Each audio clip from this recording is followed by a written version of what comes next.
Para siswa, mari kita belajar fisika lagi. Materinya adalah momen gaya. Apa itu momen gaya? Mari kita simak bersama-sama.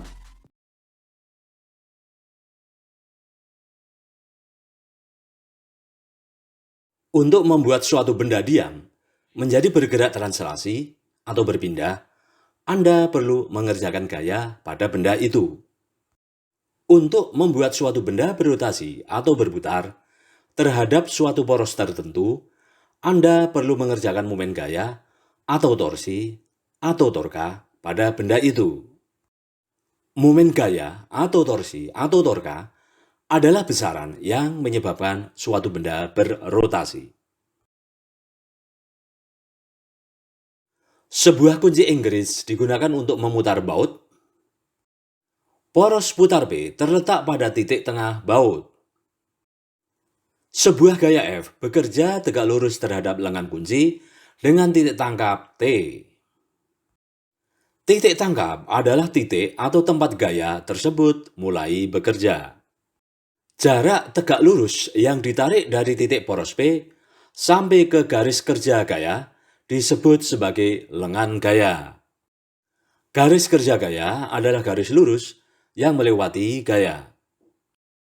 Vektor momen gaya merupakan hasil perkalian silang antara vektor posisi dan vektor gaya. Besar momen gaya tau terhadap poros P adalah hasil kali besar lengan gaya R dan besar gaya F. Dengan tau adalah momen gaya, R adalah lengan gaya, dan F adalah gaya. Momen gaya atau torsi dapat didefinisikan sebagai hasil kali besar lengan gaya dan besar gaya. Bagaimana besar momen gaya bila gaya yang bekerja tidak tegak lurus terhadap lengan kunci, tetapi membentuk sudut tertentu θ? Lengan gaya pada gambar tersebut dapat ditentukan sebagai berikut. Pertama-tama, menggambar garis kerja gaya. Selanjutnya, kita tarik garis dari titik poros sampai memotong tegak lurus garis kerja gaya itu. Garis tersebut merupakan lengan gaya. Berdasarkan segitiga yang terbentuk, maka besar lengan gaya adalah R sin θ. Dengan demikian, besar momen gaya terhadap poros P adalah R sin θ dikalikan dengan F.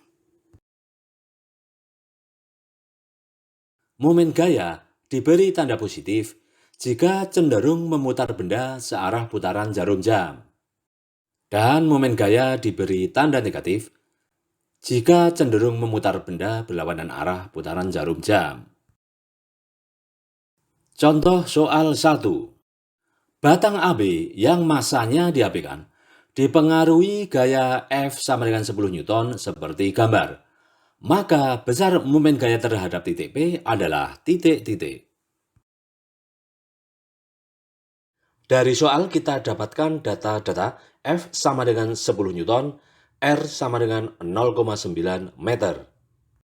Ditanyakan besar momen gaya. Kita tuliskan persamaannya, tau sama dengan R kali F. Setelah kita masukkan data-datanya dan kita hitung, kita dapatkan momen gaya tau sama dengan 9 Newton meter. Contoh soal 2. Batang AB yang masanya diapikan dipengaruhi oleh gaya F sama dengan 10 Newton seperti gambar. Maka besar momen gaya terhadap titik P adalah titik-titik. Dari soal kita dapatkan data-data F sama dengan 10 Newton, θ sama dengan 30 derajat. Yang ditanyakan adalah besar momen gaya. Kita tuliskan bersamanya, tau sama dengan R sin θ kali F. Kita masukkan data-datanya menjadi tau sama dengan 0,9 sin 30 derajat kali 10.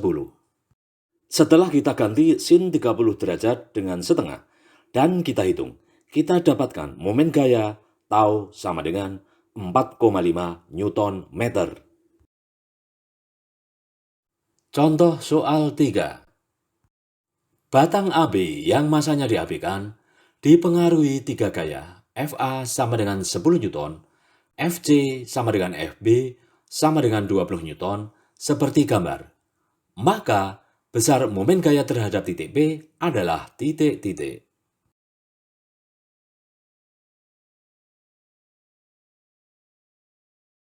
Dari soal kita dapatkan data-data Fa sama dengan 10 Newton, Fb sama dengan 20 Newton, dan Fc sama dengan 20 Newton.